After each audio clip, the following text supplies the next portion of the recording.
Recording in progress. En la clase de ayer habíamos recalcado el hecho de que las curvas de indiferencia habitualmente, en la mayoría de los casos, son convexas, es decir, con pendiente negativa, decreciente de izquierda a derecha, pero sin embargo hay algunas excepciones. Esas excepciones son los casos especiales de los complementarios perfectos y los bienes sustitutos. Los complementarios perfectos son aquellos que se consumen a la par en exactamente una proporción. El mejor ejemplo es el caso del Fernet con Coca. El Fernet con Coca siempre se pide en un 70-30 o en un 60-40. O bueno, o en la proporción que dependa de los gustos de cada persona, pero habitualmente se respeta esa proporción 70-30, 60-40. Por lo tanto, de no respetarse esa proporción, la bebida saldría o muy amarga o muy dulce y bueno, no estaría satisfaciendo a quien lo toma, no maximizaría la utilidad a aquella persona que se pidió un vaso de Fernet con Coca. Por ello, gráficamente, las curvas de indiferencia para los bienes complementarios perfectos tienen forma de ángulo recto de 90 grados o de L, tal como estamos viendo ahí en el gráfico. La recta presupuestaria sigue siendo la misma, con pendiente negativa, con la particularidad que vemos que ahí el vértice de la curva de indiferencia, que en realidad no es curva porque tiene forma de L, pero vemos ahí que, entre comillas, curva de indiferencia, en su vértice hace tangencia con la recta presupuestaria. Consideramos una recta presupuestaria para dos niveles de renta, una más cerca al origen y otra más alejada, pero vemos que en los dos la tangencia está sí y solo sí en el vértice de la curva de indiferencia. Eso quiere decir que en ese vértice se respeta la proporción de Fernet con Coca. Por ello, solamente se maximiza la utilidad en ese punto. En ese punto, la relación marginal de sustitución estaría igualando al cociente de precios. Atención a esta parte. La relación marginal de sustitución, que representa cuántas unidades de un bien estamos dispuestos a renunciar para adquirir una unidad adicional de otro, acá no tendría mucho sentido porque, pónganse a pensar esto, una persona que se pide un vaso de Fernet con Coca y le dan el vaso en la proporción 70-30, no creo que esta persona diga ponerle un poco más de Coca o sacarle un poco de Fernet y viceversa. Por lo tanto, los bienes complementarios tienen la particularidad de que la relación marginal de sustitución es igual a cero. Es decir, esta persona no va a estar dispuesta a renunciar a una parte de Coca-Cola por una parte adicional de Fernet. Porque en definitiva, esta persona, siempre y cuando se lo hayan preparado bien, se supone que en el vértice está contenta. Por lo tanto, para qué va a estar dispuesto a renunciar a una parte por una parte adicional del otro bien? Esa es la particularidad que tienen los bienes complementarios. Sin embargo, siempre en la vida hay un pero sin embargo, puede ser el caso que la persona que entró a trabajar al bar sea nueva y no tenga la más mínima idea de cómo se prepara un Fernet con Coca y se lo prepara mal. En aquel caso, si le sobra Coca-Cola o si le sobra Fernet y por lo tanto va a haber que preparar bien esa bebida, en aquel caso la relación marginal de sustitución pasaría a ser infinita. Pero eso sería un caso muy particular, muy extremo. En aquel caso, hasta que se iguale la proporción, se va a estar dispuesto a renunciar a la parte de Fernet para que iguale con la de Coca, o se renuncia a la parte de Coca para que coincida con la de Fernet. El libro les va a dar el ejemplo del par de zapatos. Si a una persona le sobra zapatos del pie izquierdo, ¿para qué quiere zapatos del pie izquierdo si necesita uno y uno? Uno para el pie derecho y otro para el pie izquierdo. Entonces, en aquel caso, esta persona va a estar dispuesto a renunciar a todos los zapatos del pie izquierdo hasta que logre igualar con el par del pie derecho. Entonces va a tener el par, uno y uno. Ese ejemplo da el libro en el caso que sea infinita. Pero habitualmente se dice que para los bienes complementarios perfectos, la relación marginal de sustitución es igual a cero. Repasando, las curvas de indiferencia tienen forma de L. Esto se debe a que son bienes que se consumen en una proporción fija. La combinación óptima solo se sitúa en el vértice y la relación marginal de sustitución es igual a cero porque no se está dispuesto a renunciar a unidades para adquirir una más del otro bien, porque si no se rompe la relación. Pero también puede ser infinita dependiendo el caso, como les he mencionado con los ejemplos. Revisemos la de aquellos bienes que tienen características similares y por lo tanto daría lo mismo consumir uno o el otro, como es una taza de té o una taza de café. Observemos el gráfico. La curva de indiferencia no es curva, pasa a ser una línea recta de pendiente negativa, que a decir verdad es la misma que la recta presupuestaria. Nosotros acá tenemos un mapa de indiferencia donde tenemos la U sub 0 y la U sub n, pero coincidiendo con cada una, tenemos la recta presupuestaria. Es decir, cualquiera sea la combinación de té y de café, la pendiente de la recta presupuestaria va a coincidir con la pendiente de la curva de indiferencia.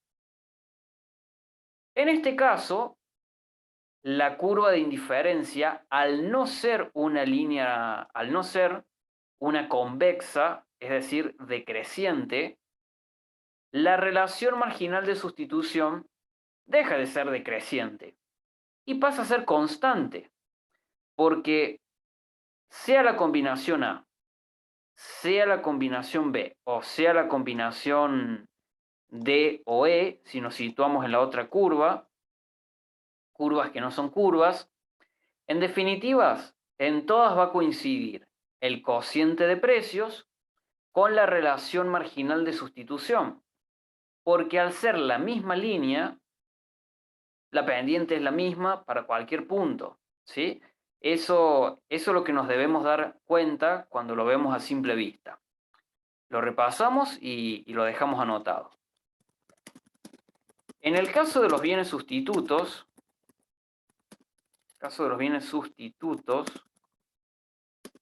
la recta presupuestaria coincide con la curva de indiferencia, entre comillas curva porque no es curva, es línea recta. Coincide con la curva de indiferencia para cualquier combinación.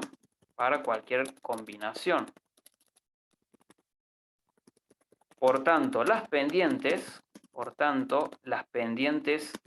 de ambas son siempre iguales y constantes. Es decir, la pendiente de la relación marginal de sustitución ya no es decreciente como solía ser. Ahora es una constante, exactamente igual que la pendiente de la recta presupuestaria, que también es un valor constante, ¿sí? Por lo tanto, al ser bienes sustitutos, y como hemos dicho, da lo mismo tomarse una taza de té o una taza de café. cualquier combinación va a maximizar utilidad. Da lo mismo consumir una taza de té o de café. Ahora, ¿de qué puede llegar a depender de que en lugar de tomar café tomemos té? Y de que sea más barato. Si es más barato el té, preferimos tomar té. Y en el caso de querer sustituir té por café, y lógicamente el café debería ser más barato que el té, ¿sí? La preferencia por uno o por otro va a depender de cuál sea más barato, porque en definitiva a esta persona, al ser sustitutos, le da lo mismo tomar uno o el otro. Bueno, lo que hemos mencionado lo volvemos a dejar acá, acá lo tenemos, y bueno, recalcamos el hecho de que la relación marginal de sustitución es un valor constante que coincide con los precios relativos, es decir, con la pendiente de lo que sería la recta presupuestaria.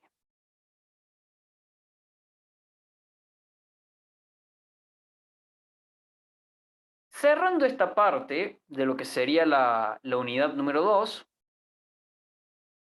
la solución de esquina. La solución de esquina es un caso por demás extremo donde una persona de dos bienes solamente consume uno, por una cuestión de que esta persona tiene la preferencia por solo ese bien.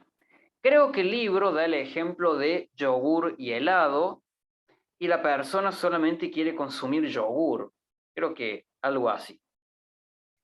Bueno, en la relación marginal de sustitución no coincide el cociente de precios y la RMS. Esa es la particularidad de la solución de esquina. Acá, cuidadito con esta partecita. Cuando ustedes lo vean en el libro, ustedes van a encontrar tal cual esta fórmula. Relación marginal de sustitución mayor o igual que el cociente de precios. Bien chiquitito, con un asterisco, debajo de todo el texto, aparece esto. Siempre se asume que es mayor el cociente de que la relación marginal de sustitución es mayor que el cociente de precios. Es decir, la estricta igualdad, como se ve en la fórmula, es una condición improbable. Esa aclaración les plantea el libro, pero aparece bien chiquitito debajo de todo el texto. Por eso es mejor decir simplemente esto. Relación marginal de sustitución mayor que el cociente de precios, remarcamos ahí el mayor, solución de esquina. Gráficamente, la solución de esquina tiene esta forma. Una vez más, planteamos un mapa de indiferencia donde tenemos la curva de indiferencia U sub 0, la curva de indiferencia U sub n, tenemos una recta presupuestaria y vemos que entre alimentos y prendas de vestir, este consumidor se gasta toda su renta en consumir alimentos. Es decir, cero de prendas de vestir y gasta todo su ingreso en alimentos. Atención a este detalle. La curva de indiferencia da la sensación que se corta en el eje. Mucho cuidado a la hora de graficarlo, de que si en un examen oral les plantea la situación donde la relación marginal de sustitución no coincide con el cociente de precios, hay que hacer el gráfico de solución de esquina. Mucho cuidado con hacer esto, que es un error que era habitual. Planteamos la curva de indiferencia y sigue ahí la curva de indiferencia. La curva de indiferencia tiene que parecer a simple vista que se corta el eje de abscisas. Tampoco hagan esto de continuar la trayectoria hacia abajo, Tampoco sucede así. A simple vista, recalco, parece que se corta. En realidad no se corta, viene así. Lo marcamos con color verde, la curva de indiferencia se vuelve asintótica al eje de abscisas. Es decir, va ahí como pegadita al eje de abscisas, pero no se corta en el eje de abscisas. Se vuelve asintótica. Es decir, hace esto y sigue ahí. Obviamente, ustedes cuando lo grafiquen, simplemente marquen como que se corta en el eje de abscisas. Nada más. Y acá cuando planteamos el mapa de indiferencia, vamos a remarcar de nuevo esto con color verde, se vuelve asintótica al eje de abscisa, y la otra curva de indiferencia también se vuelve asintótica al eje de abscisas, porque recuerden que no se pueden cortar. O sea, va de tal manera que van paralelas entre sí. Obviamente, es muy quisquilloso esto. Solución de esquina es una soncera, porque cuando ustedes lo vean en el libro, apenas ocupa media carilla. O sea, es nada.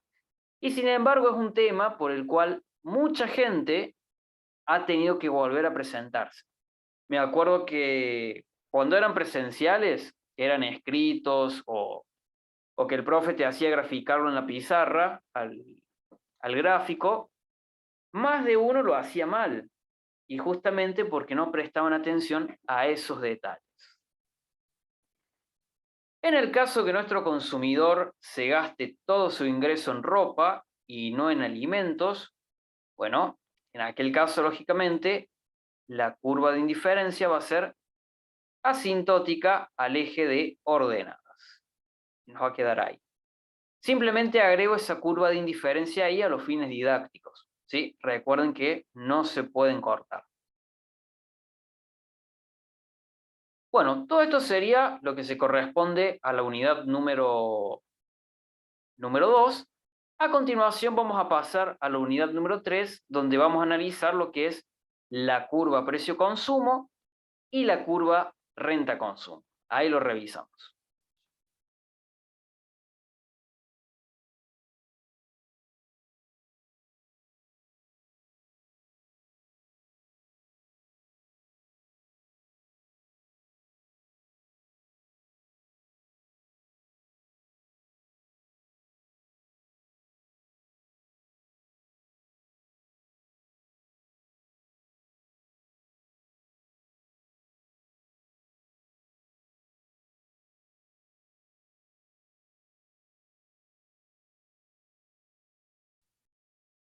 Lo que vamos a ver a continuación, en la unidad 3, es de dónde sale, de dónde viene la demanda de un consumidor.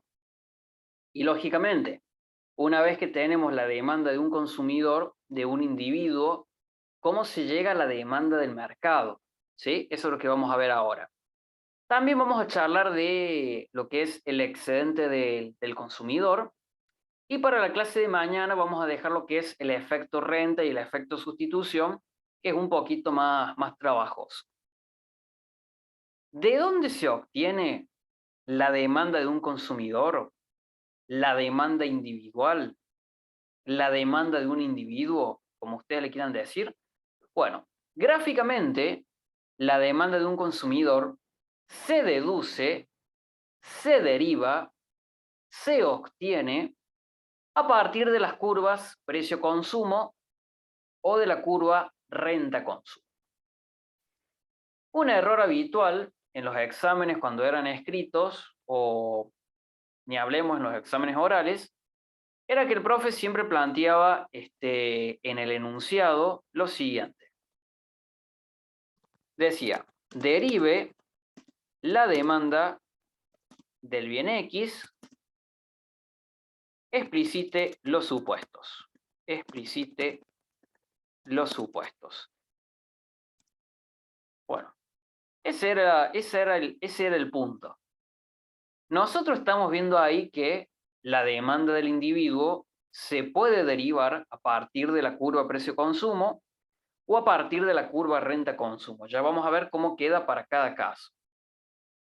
Ahora, uno veía esto en el enunciado y uno aquí asocia la palabra derivar. Uno asocia la palabra derivar con que me den una función matemática y de acuerdo a la forma que tenga vamos a aplicar las reglas que nos enseñaron en Mate 1. Bueno, todos decían, siempre pasaba lo mismo, profe, no me dio la función para derivar. De nuevo, el profe obviamente se caga de risa y pasa de largo. ¿Qué es lo que hay que hacer? Estos gráficos.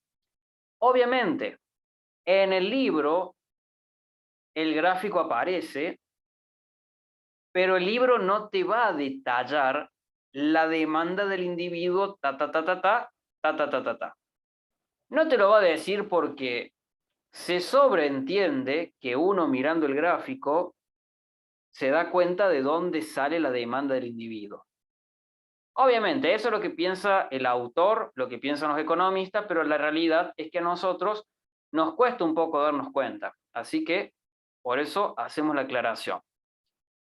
En economía es muy común utilizar la palabra derivar, no solo para hacer la derivada de una función, sino para decir que algo sale, se obtiene, se desprende, se deduce tal cosa.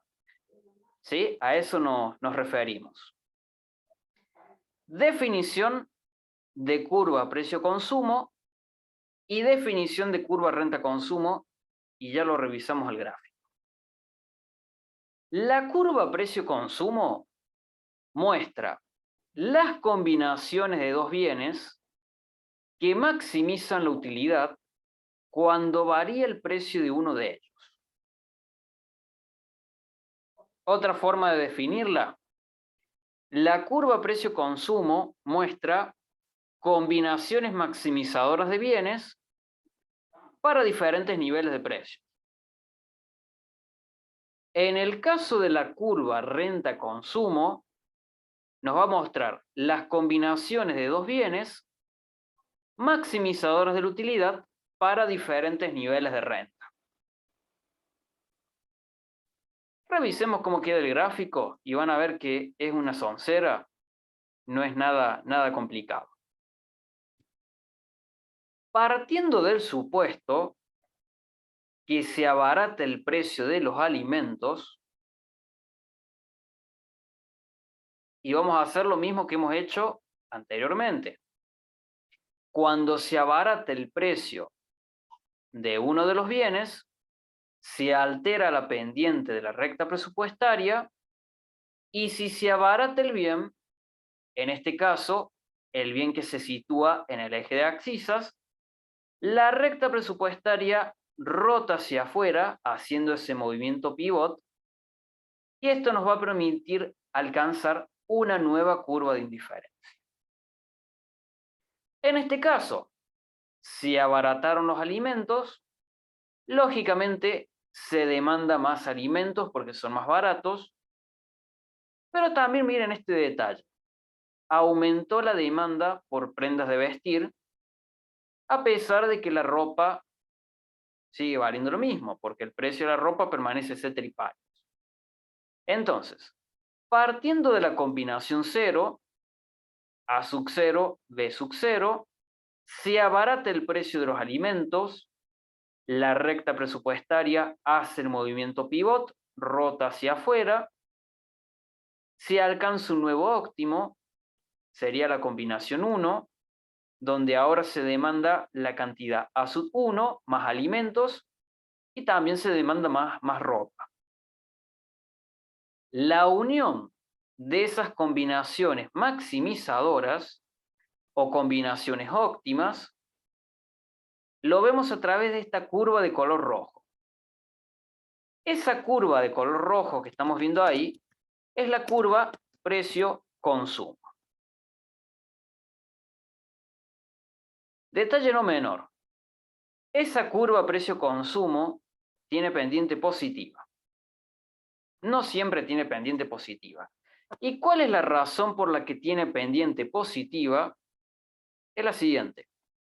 tiene pendiente positiva porque estamos ante bienes complementarios. Entonces, si el enunciado del ejercicio nos dice, derive la curva de demanda, nosotros sabemos que podemos derivar la curva de demanda a partir de la curva precio-consumo o a partir de la renta-consumo. Lo hacemos por la curva precio-consumo. El supuesto que vamos a trabajar es, se abarata el precio de los alimentos, y el segundo supuesto es que alimentos y prendas de vestir son bienes complementarios.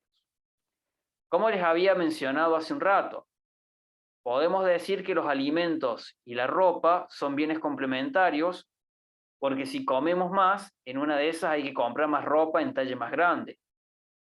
Se podría complementar de esa manera. Pero también habíamos dicho que puede ser el caso que sea una persona que no le interesa mucho la ropa y prefiere comprar más alimentos cuando estos son más baratos y menos ropa en su lugar, porque va a estar sustituyendo ropa por alimentos. En aquel caso, si estuviéramos hablando de bienes sustitutos, la curva precio-consumo tendría pendiente negativa. Ya lo vamos a plantear rápidamente el gráfico para que logren darse cuenta cómo queda una curva precio-consumo con pendiente negativa. Ahora se va a venir un juego de palabras, que al principio, hasta que les agarren la mano, les va a dar mucha confusión, pero bueno, es así. Los bienes complementarios, no se olviden, son aquellos bienes cuya elasticidad cruzada es negativa porque hay una relación inversa entre el precio del complementario y la demanda del principal. Y los bienes sustitutos son aquellos cuya elasticidad cruzada es positiva porque hay una relación directa entre el precio del bien sustituto y la demanda del principal. Y acá viene la cuestión. Si me estás diciendo que elasticidad cruzada negativa es bien complementario, ¿por qué la curva precio-consumo con pendiente positiva es bien complementario? Bueno, son los caprichos que tiene la microeconomía. ¿Qué le vamos a hacer? Pero lo estamos viendo ahí en el gráfico que ante un bien complementario, donde si se abarata el precio de los alimentos y decimos que hay relación inversa entre el precio del complementario y la demanda del principal, si se abarata el precio de los alimentos, no solo que va a aumentar la demanda por alimentos, sino que también va a aumentar la demanda por ropa, porque estamos complementando ambos bienes. Esta persona se va a largar a comer más y va a tener que comprar más ropa porque a lo mejor aumenta el talle. Y nótese cómo se aprecia en el gráfico que cuando se abaratan los alimentos, aumenta el consumo de ambos bienes. Justamente porque al ser más baratos, uno es más barato complementarlos. Simplemente eso. Es medio caprichoso ese juego de palabras que les hace curva precio-consumo positiva, bien complementario, elasticidad cruzada negativa. Es medio caprichoso, pero bueno, son cuestiones que tiene la micro. Ahora revisemos cómo queda la demanda a partir de esa curva precio-consumo. Pasemos a la próxima filmina y lo tenemos ahí. Vamos a marcar de nuevo. La combinación 0, la estoy marcando ahí con un punto blanco, la combinación 0 que se corresponde a sub 0 y b sub 0. Trabajando con el supuesto de que se abarata el precio de los alimentos pasamos a la combinación 1, donde tenemos A sub 1 y B sub 1. En este caso, vamos a derivar la demanda por alimentos. Lógicamente, derivamos la demanda por alimentos porque es más fácil obtener la demanda por alimentos, ¿sí?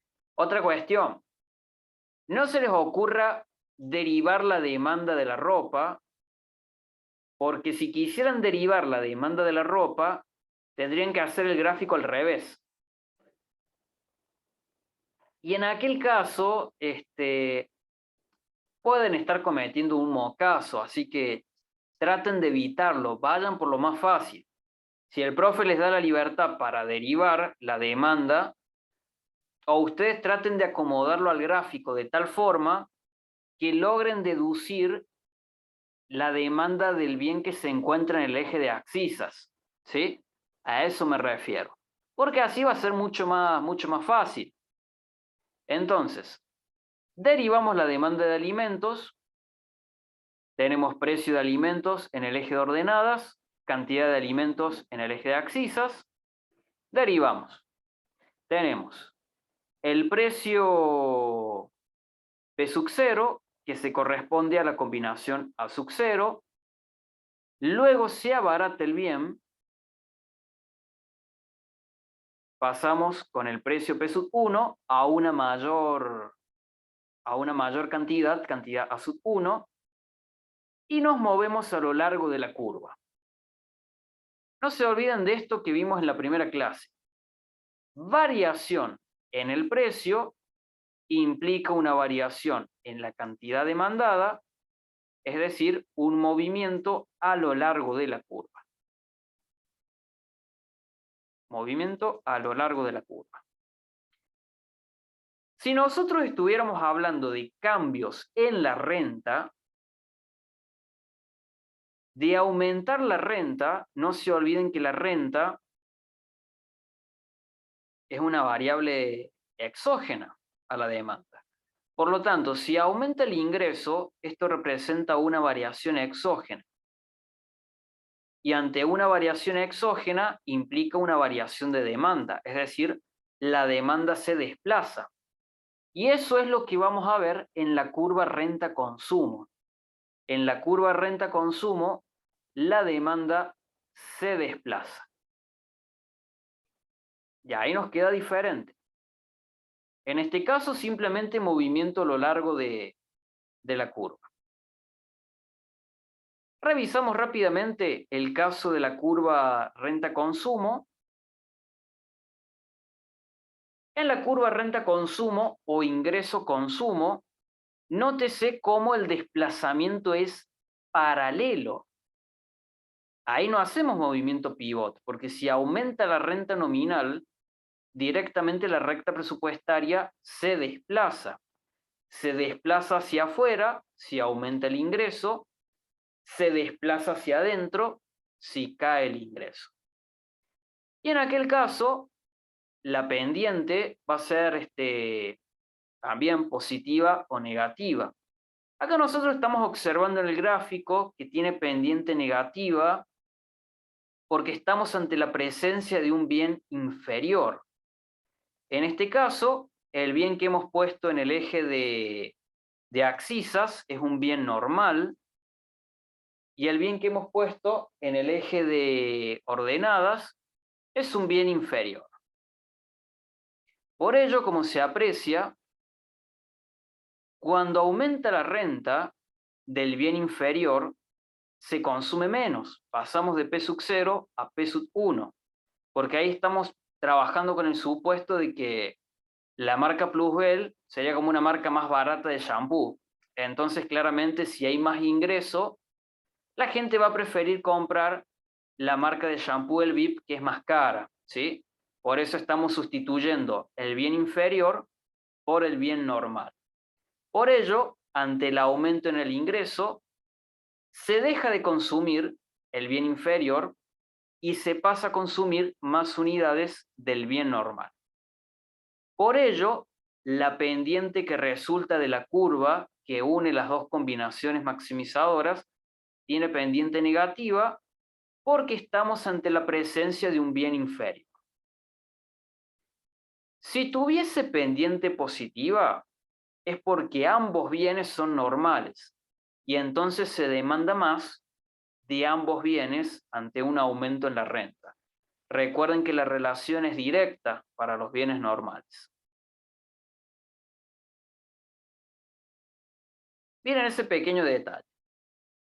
Cuando se deriva la demanda, recuerden que el precio de los bienes se mantiene constante.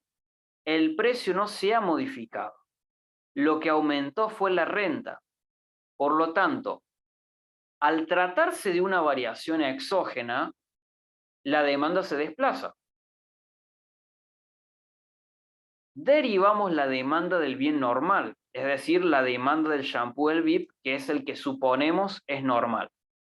Por lo tanto, bien normal, si aumenta el ingreso, implica que aumente su demanda. Por eso es que la demanda hace ese desplazamiento paralelo hacia la derecha. Aumentan las cantidades demandadas y además el precio se mantiene centripetal. Ese detalle es fundamental porque muchas veces en los exámenes, cuando los chicos tenían que derivar a partir de la curva renta-consumo la demanda, se olvidaban de hacer el desplazamiento de demanda. Y eso es clave. O sea que para nuestro caso, anotamos ahí los supuestos. Los supuestos son, aumenta la renta y derivamos la demanda del bien normal. El bien normal sería la marca del shampoo del VIP. En este caso, la pendiente es negativa porque uno de los bienes es inferior, es decir, el shampoo plusverde. Creo que en el libro lo van a ver creo que sale hamburguesas como bien inferior y los filets de carne como bien normal. Creo que parece así. Bueno, esos serían los supuestos y repasando, y cerramos con eso, nos queda. En el caso de la curva ingreso-consumo, pendiente negativa, bien inferior, elasticidad renta negativa. Pendiente positiva, bienes normales, elasticidad renta positiva. Y otra aclaración más, volviendo para atrás. Las demandas siempre van a tener pendiente negativa a menos que nos pidan deducir la demanda de un bien Giffen. El bien Giffen lo vamos a ver en la clase de mañana, pero siempre vamos a trabajar con el supuesto de que el bien es ordinario. ¿Por qué damos por hecho eso?